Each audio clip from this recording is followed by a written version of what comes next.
Welcome back to the Open Mic Broadcast Network. It is time for us to dig a little deeper on the hardwood and other things that have been going on throughout the world of athletics. I am so happy to introduce some and present to others, none other than the guru himself, Coach Van Pettaway. How you doing today, Coach? I'm doing great. A little cold, but doing great, Doc. Yes, sir. Yeah, well, look, as I say, this is where you're thankful for a piece of shelter in such a time as this, right? Absolutely, absolutely. Well, Coach, I don't even know where to begin. So much has happened. It is one of those things where we can't go wrong either way. We've had some great starts to the basketball season. We finally got a decision from Texas Southern, a surprising decision, but we got a decision. And your old state, Alabama, is looking a little different these days too, Coach. Oh yeah. Well, football has dominated the things. Professional football, college football, swac football. That's all been in the forefront for the last few weeks, and it's very enlightening. And I want to start. Well, we'll start in the state of Alabama, where Nick Saban stepped down as the head coach at the University of Alabama, a legend, Hall of Famer. He's done it all, and it was not expected. This was an unexpected thing. They're still trying to dig around to find out if there was a reasoning for that, because he didn't give one. He just said that he just felt it was time. So that shook the college football world up on the Power 5 level. Then, of course, on the SWAC level, you still got an opening down at Florida A&M. The athletic director at Florida A&M, she had her choice. I think it was Gibbs from Fort Valley. But she ran up against opposition with that name, and so they're still looking for a head coach. And then close to home, Texas Southern finally decided that they were ready to hire a head football coach. And I think they shocked all of us, because I know I have never, ever heard of Dishman until he was announced as the new football coach. Yeah, there were some very faint whispers, but no one took it quite seriously. And at the time, it was while he was still involved with either the XFL or the USFL, and then when they finally dissolved what they had left, it became more prominent. But it's very intriguing to see how he'll put his team together and how effective he will be.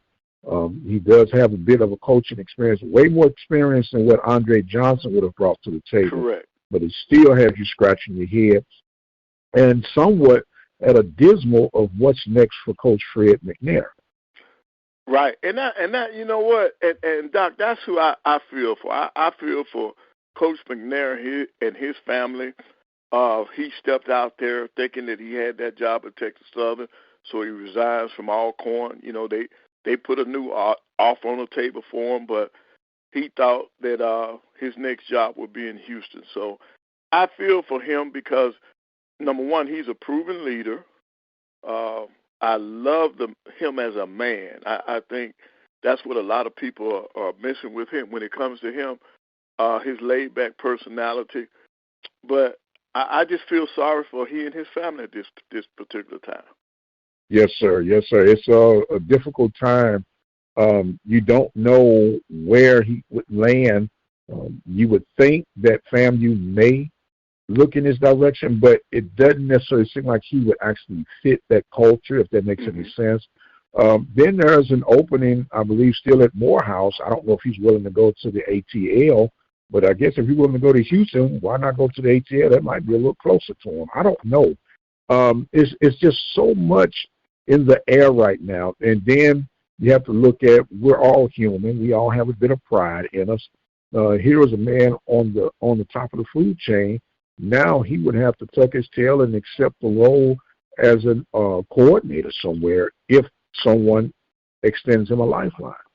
Right, and I think I was talking about this the other day. In coaching, a lot of times we as coaches, you got to learn how to check your ego at the door. If you want to stay in this profession, in the coaching profession, a lot of times you got to check your ego at the door.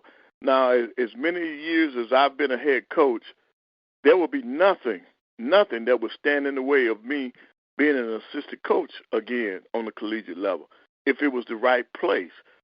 So when it comes to ego, you got to control that, and you have to set it aside.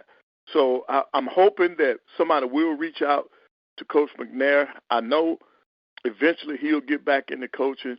I just hope he gets the job that he wants, that he feels comfortable in. Right. Well, the job he wanted eventually didn't want him back.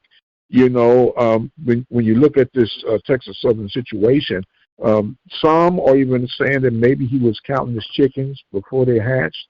To jump out the way he jumped out without having a contract, but there was some verbal agreements and there was some initial paperwork started, but then you had the debacle with the Board of Trustees, and we all know the story by now. And once again, they say you can sue, and suing is one thing, and they might even settle to say, okay, we know we got this in the shadows that we have to address. They might compensate him for a year. I don't know. But bottom line is he's still without a job, a man without a country. Right. But I know if it were me, I would definitely be looking to compensate because as if an athletic director reached out to me and told me that I was his choice and offered the job to me, that's binding. That is binding, and I would have jumped out there and I would have done the same thing. I would have resigned because I've been told that I have this job, and I would move on. So I just hope the powers to be look at this situation the right way, and they do something, reach out and do something for Coach McNair, because this was a debacle. This was messed up from day one. And then that brings me to this.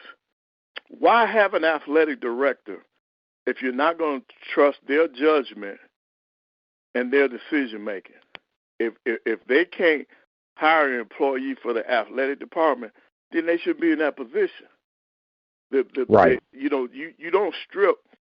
Okay, not only is this football situation messed up, but what you've just done, you've stripped that man of his power.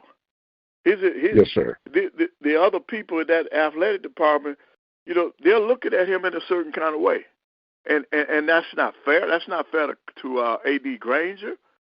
That's not fair to the other employees of Texas Southern. Boards are great, but they should not be involved in the day-to-day operations of the university.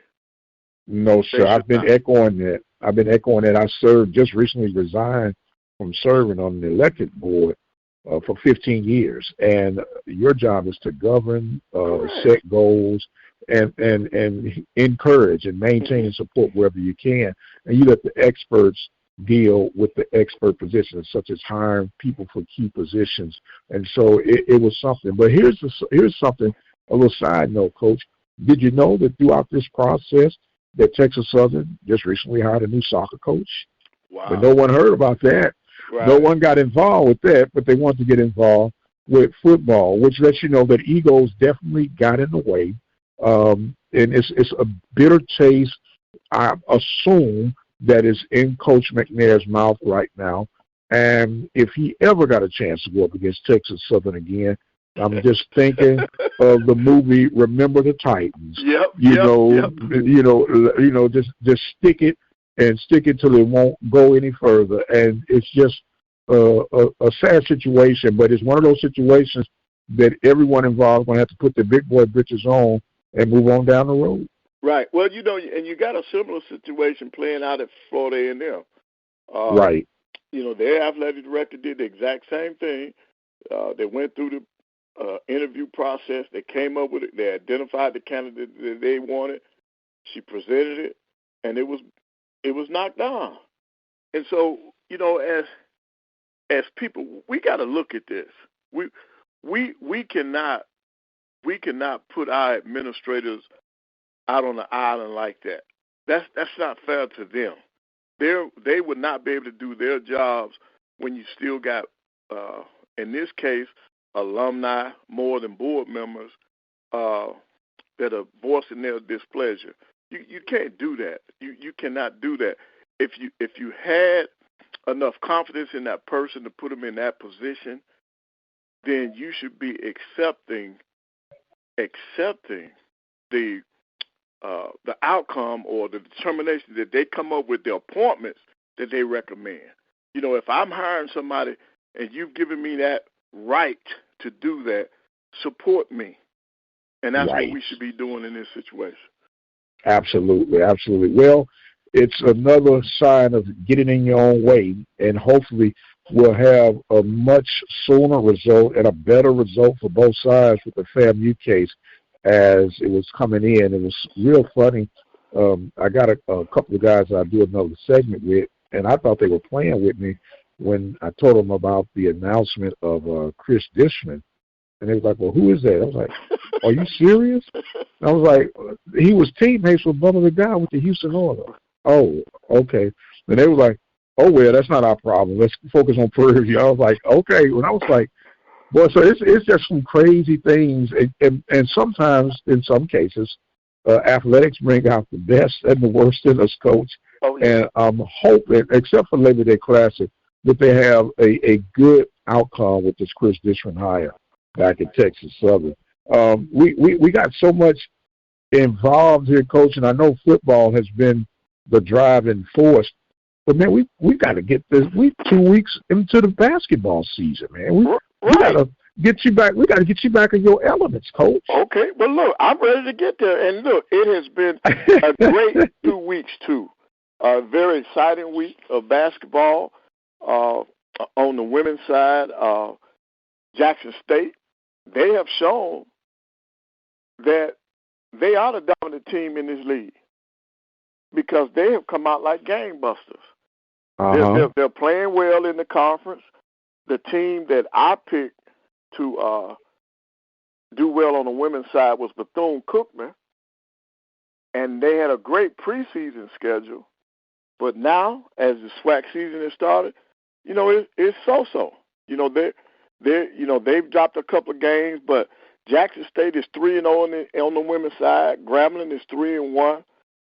Southern is 3-1. Arkansas Pine Bluff 2-1 on the women's side. And Bethune-Cookman, the team that I picked, they're 1-2. Yes, sir. When it comes to conference play, and I know that your people out your way in Texas, they got to be scratching their head because the Prairie View Panthers are just 1-2 in SWAC play.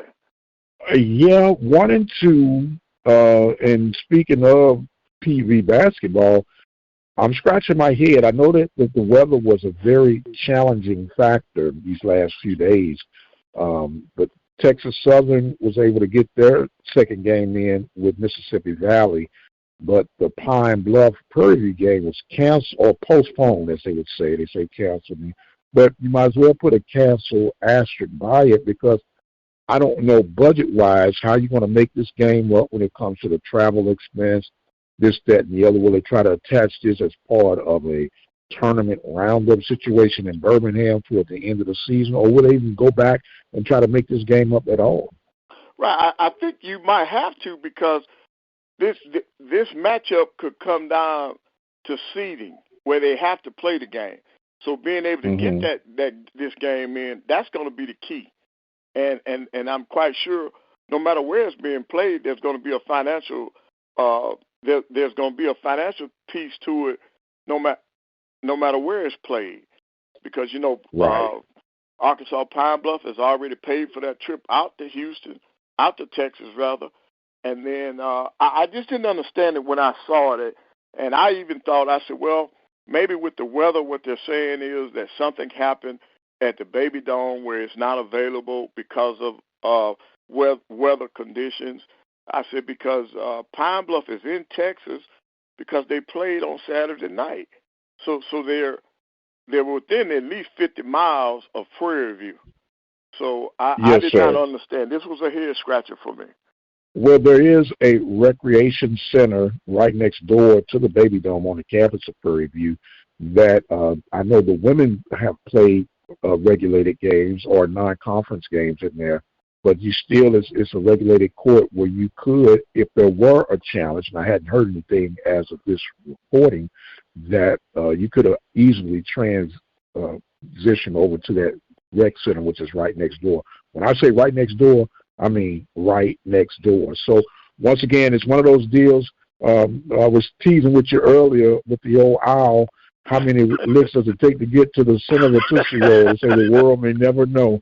So it's just one of them head scratchers. And if you're in the case of Prairie View, you want to play as soon as possible to get back into the winning ways, not the fastest of starts coming out the gate for both the men and the women.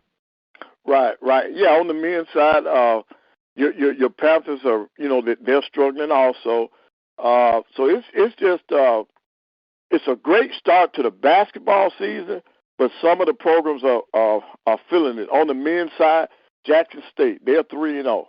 Alabama State 4-1. Southern's 3-1. Gramblin's 3-1. But Bethune-Cookman's 2-1. But not a favorite. Everybody picked Texas Southern.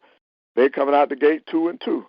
So it seems as if this basketball race is going to be wide open. And no doubt about it. And then at Alabama State, you got a second-year coach. At Southern, you got a first-year coach. So I'm looking forward to it. I've already got a chance to see Jackson State in person. I really like their team. So it's going to be very interesting down the stretch. No, sir. You got that absolutely right.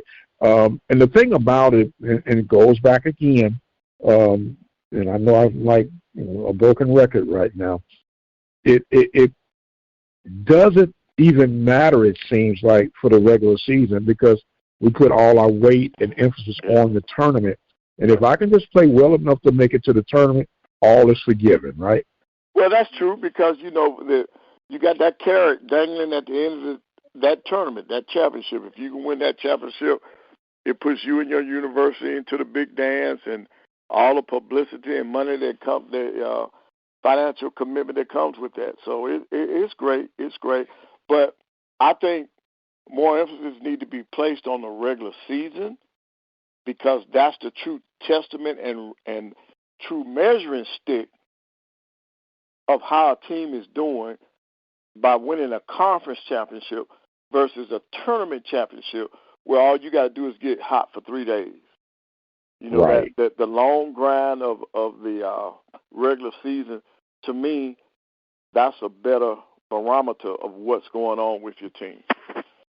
Well, do you think that there is a combination maybe that you could say, for instance, if a 8 seed does win the tournament, but I guess that's the way it is, though, they go and represent. If they did a factor, and it depends on how the top seed did in the tournament, but then that would be no point of playing the tournament, right? Because then you got to reward the tournament team for something as well. So I guess you're doomed if you do and doomed if you don't.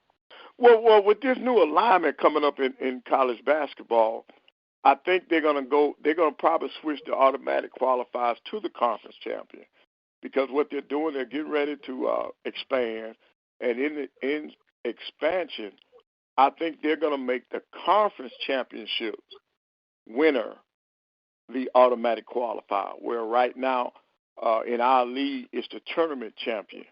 And then that goes hand in hand with what's happening with the NIT.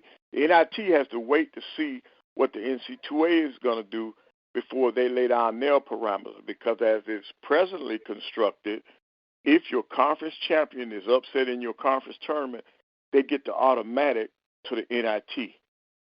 Now, after the expansion, I don't think that's going to be true. Okay. Now, do you see, I know it's going to be an impact directly to NIT. Do you see this potentially shutting the NIT down with this expansion?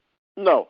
The NIT would never shut down, because, see, there will always be quality. It's time for a king to be crowned. Mark your calendars for January 27th, 2024, where the PSN, the Panthers Support Network, will get together for their first annual domino tournament to determine who will be the last person standing while claiming the domino rightship and raising funds to support Prairie View Athletics at the same time. It all begins January 27th at the Kappa House, located at 3349 Southmore Street in Houston, Texas. You think you got what it takes to hold your man? You think you got what it takes to run the table. Well, now is a chance to present your skills to the rest of those that support Prairie View Athletics and the Domino World. The Panther Support Network raising funds for Prairie View Athletics. For more information, you can get in contact with Dino Robertson at 713-417-2090, or you can reach out to Greg Alston at 713-562-8181. Come out and support your Panthers while claiming the reign of King of the Dominoes. Who you rooting for? PVU. Teams, you're going to have teams that are on the bubble who don't make the NC2A tournament that still will be available for the NIT. So they will always be able to put together a field because the NIT is such a prestigious tournament over the years. That was your championship before the NC2A came. Right. Presented there. So I don't see the NIT going away. It'll be here forever. Well, I can remember not long ago we didn't see the Pac-12 going away neither, Coach. Mm-hmm. But we have what we have. That's it's true. it's just concerning because you had 68 teams now. They're talking about going to 96, and I know there's still going to be always someone on the outside looking in, even if you offered up 136 teams to make it to the tournament. But the interest, you got guys that are opting out these days and don't want to go. And there was somewhat of a challenge of a tournament you were connected with the CIT, depending on the mood of with the athletic director, with the players were even, if they wanted to be involved. And I was wondering would it have an impact on the NIT in that factor? Right. Well, I personally don't think it will. I think the NIT is strong enough. They're solid enough to where they will remain. They will be their own separate tournament. I think that postseason play will stay there. But programs like the CIT, we're the ones that are struggling because we couldn't put together a field. So I just think that it'll be the death penalty to more entities like the CIT. Okay. Well, we talk about it on the football circuit and want to run this by you because I believe there is really not much difference on FCS, even though it's not FCS in football, basketball. In basketball, a D1 program and a D2 program, of the possibility of creating a somewhat mixer tournament to determine a mid-major champion, if you will, for lack of a better description. Right. There are two things that I've always wanted. I wanted the mid-major tournament, and at the same time, I want a black college tournament. I think there should be a HBCU national champion, and then I also think that there should be a provision for mid-majors. So I'm a proponent for both. I'm a proponent for both. Now, how would you construct it on the HBCU form?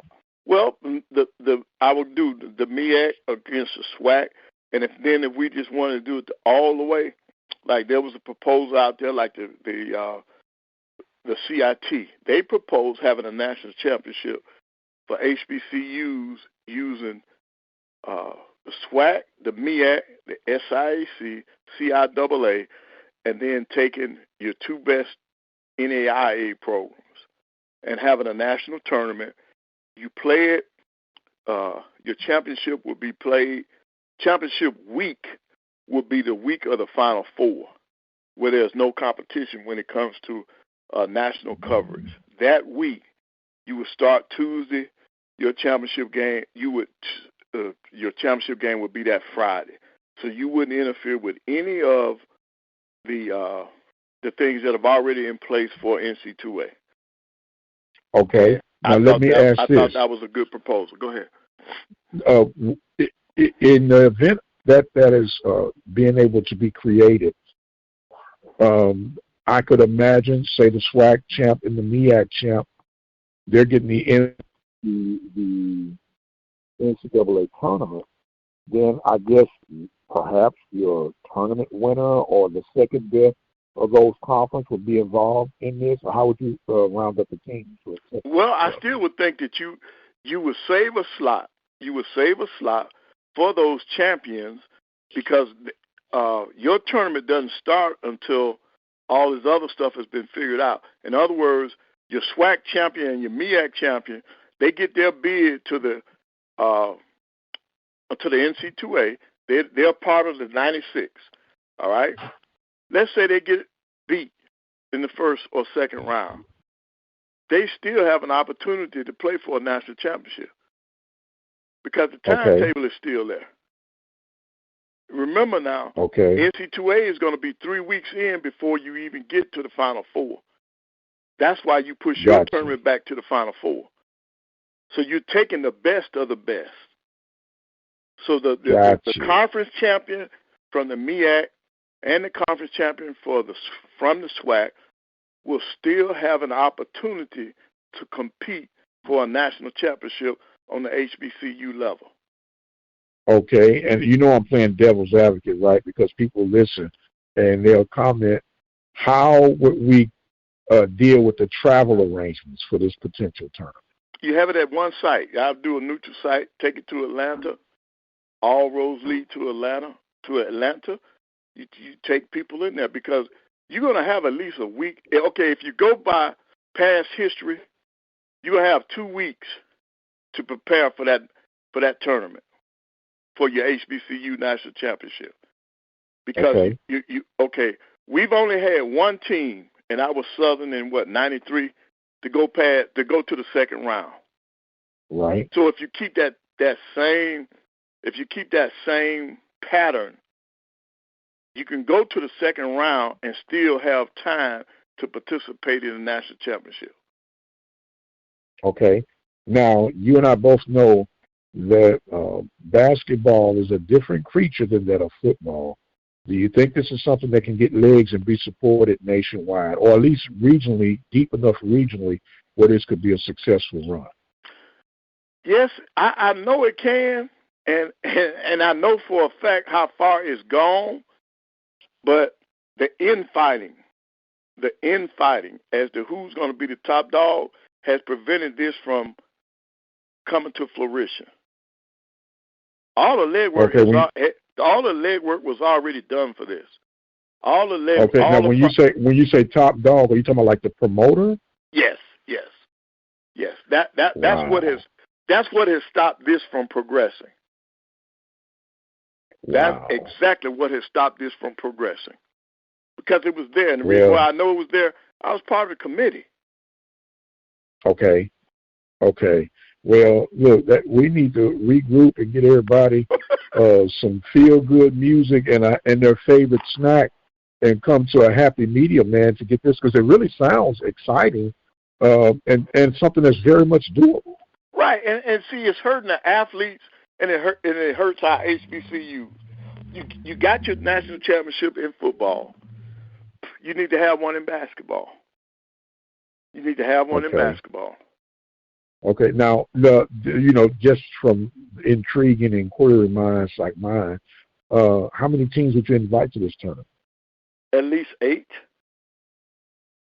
At least 8 teams. 8, yes. Single elimination? Yes. Okay. So if this were a perfect storm, 2 from the MEAC, 2 from the SWAC, 2 from the CIA, and 2 from the SIA. Yes. Yes. Okay. And then we forgot the NAIA, so maybe 10-team tournament? No, still keep it at 8. You get 1 from each. You get 1 from the NAIA, 1 from the CIAA, 1 from the SWAC. SIAC. Okay. Instead of taking 2 from the CIAA and SIAC, only take 1. That way you get your NAIAs involved. Got you. And Coach, man, this sounds like something very, very doable. Yes, it is.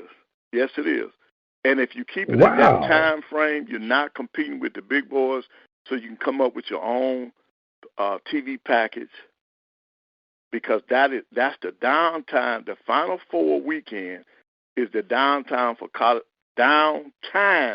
college basketball. Okay, and you know who I'm thinking about? I know everybody jumps on that ESPN deal. But no. What about I'm talking about HBCU Go, right? Or CW, something like that. Right, correct. Man, that would be very, very interesting.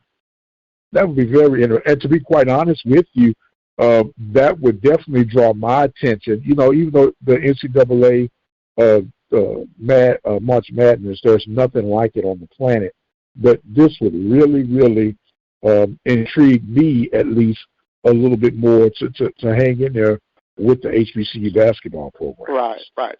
I like the concept, and I just think that we need a national champion in basketball. Well, you know what, Coach? I'm gonna have to start beating that drum and have you and your round table guys get back in that room, man, and try to make this become a reality. Right. Well, I wish it would happen. I just think it's needed, and I think it's long overdue. Because I can remember back in the late 70s, early 30s, you had the big black college tournament in Atlanta at the end of the season. We need to come back to something like that. Yep. Okay, now let me ask you this. You know, since we're laying it all out there, and I know you don't have any hard numbers, but budget-wise, what do you think it would take for something like this to run to make sure that everybody has skin in the game? Well, I think that first year you probably can get away with less than $200,000 to get everybody in one place. In terms of you paying the expenses for the people, so that the universities are not don't have any financial obligations. I think I don't think the budget is an issue. I think getting everybody to agree to participate. And in today's climate, I think you will get your sponsors. You will get your sponsors because it's people showing their support for HBCUs. And this is no better time than to jump out there to get those national sponsors. And, Coach, I'm asking you this like this thing is already laid out, but the next question just keep popping in my head.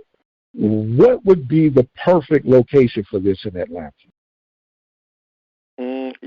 I was started out at Morehouse College, and then I would move to the home of the Atlanta Hawks. Wow, Coach, that sounds inviting, man. Oh yes. That sounds truly inviting, and it's because there is somewhat of a similar concept with baseball, but it's not as detailed, and they've done it.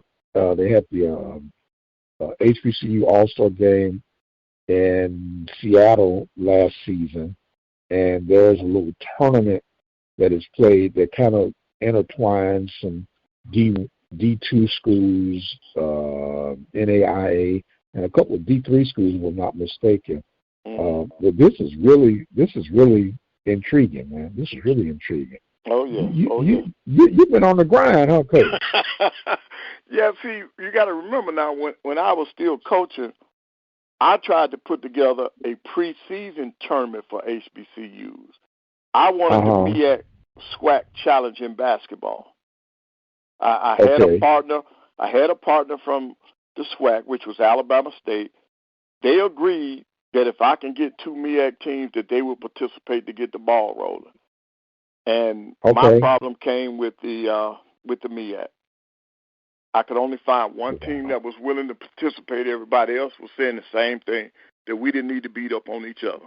But what I was trying to show them, I wasn't looking at us beating up on each other. I would be looking at the exposure.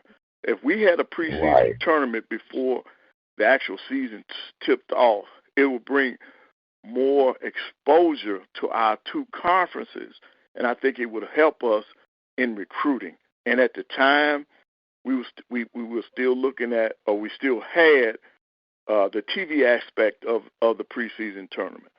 So, and once again, we were going to meet in Atlanta. We were Uh-huh. going to meet in Atlanta. Morehouse was the site to bring 2 MEAC teams, 2 SWAC teams. Yep. Okay. Well, let me ask you this, Coach. What about an all-star game? Well, they're already involving all doing these that people? now. You know, I mean, I'm talking about. I know they do something like that in Houston, and it might be another location. I'm missing. No, Doc. They for the last 3 years they have been following the Final Four. They have taken a HBCU All-Star game in the same city where they've had the Final Fours. Okay. Yeah, so Okay. they're doing the All-Star game, but I wanted a preseason tournament. Okay. Well, that shoot, man, this sounds like, as they say, a diamond in the rough. Right. So you know, we have come up with different ideas. It's getting legs and to move the different ideas that we've come up. I still think, and egos out the way. Yes, I still think the SWAC and the MEAC should have a preseason tournament. Now they're doing something. Now this is an in-season tournament. Now, if you remember in Vegas, you had 2 SWAC opponents versus 2 MEAC opponents out in Las Vegas. Right. But my whole thing was do it at the beginning of the year. So they took not my idea, but the same concept and just made it a in-season tournament, classic. And I think Chris Paul was behind that, huh?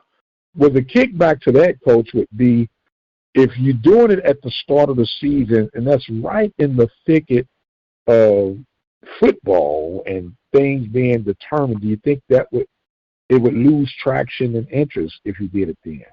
No, not for the basketball fans and the basketball people.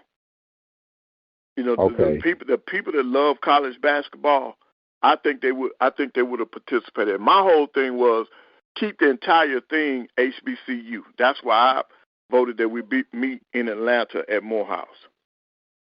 Okay. Well, it's maybe time to, as they say, blow off the dust of the blueprints, man, and see if this thing will stick again. That's very, very interesting. Well, Coach, we got some intriguing scheduled matchups this weekend. Yes. Like on in the SWAC this weekend, Southern Tech Grambling. That's going to be big, and for the both men and women, that's going to be a big game. And then of course, Jackson State is going to host Prairie View this week. Good luck to Coach Sandy Pugh going into Jackson, Mississippi, because I got a chance to see Jackson State women firsthand. So good luck to that. And then also good luck to Coach Smith as he goes to play Jackson State men. Coach Williams has Jackson State looking like they're going to be a contender this year. So that's just on Saturday, and then of course on Monday, probably be Texas Southern at Jackson State would be the big draw. Okay. Do you still see Alcorn with some steam, Coach? Well, they showed it against us, but as they went on the road on the men's side, they came back to earth. Alcorn right now, their men are sitting at 1-2. Their only win is against my Alabama A&M Bulldogs. So they're struggling out the gate. Texas Southern. Now Texas Southern, at least they're 2-2. But with Valley being 0-4 for Florida A&M being 0-3, Alcorn is 1-2, Pine Bluff is 1-2. Your Panthers are 1-2 on the men's side. And you could have told me that in the preseason because I thought Prairie View was ready to go because they had some great non-conference wins, and I just thought that they were primed and ready to go. Well, they might be prime yet because it just ain't connected yet. You know that sometimes you got to pump that primer a few times before it makes the connection. So I still got faith in them. They'll work it out. They'll work it out real soon. Well, Coach, look, we have covered a lot of fine detail on this week, and I want to leave you with a little tidbit today, Coach. As we do this recording, it is January 17th, 2024. Right. I'll give you one guess, Coach, to figure out what athlete was born on this day. One guess as to what athlete was born on January the 17th. Okay, give me the sport. Okay, boxing. The greatest, Muhammad Ali. There you go. Ding, ding, ding, ding, ding. Get that man a chicken dinner because he is a winner. Yes, sir. The greatest to ever put on a pair of gloves and step into a ring. I don't care what era. I don't care what division. He was the absolute greatest to do it. And, Coach, as far as I'm concerned, there are many that tried to duplicate, but he could never be imitated, man. He was absolutely the greatest, man. And also, might I also add, a champion for civil rights. Oh, no doubt about it. Yep. See, he was a champion in and out the ring, Coach. Right. And, that's what I'm saying. He did it all. He did it all. And when you look at it, people, he'd have turned Mike Tyson inside out. Man. Because when you look at the style of Mike Tyson was the Joe Ferguson. Right. Or even Ken Norton style boxer. A lot of people don't even remember who Ken Norton is. They think about the linebacker who played for the 49ers and Cowboys, but his father was one heck of a boxer. Ken Norton played in the movie Mandingo. People don't even know about that movie there. But you had the Ken Nortons, the Ernie Shavers, Joe Ferguson. But Mike Tyson was a bad boy. Now, don't get me wrong. But Mike Tyson was an intimidator. But Ali was an antagonizer, intimidator, and would whoop you all day long if you tried to stand up. And then he would play with you. If he knew he had the skill, he'd knock you out when he said he was going to knock you out. Right. You know, and I think he would have rope-a-dope against Tyson. He would have got on the ropes and stood out of the way of them heavy punches, and he'd have let Mike tire himself out, and then the master would have been in his master class. He said, now it's time to teach you a lesson.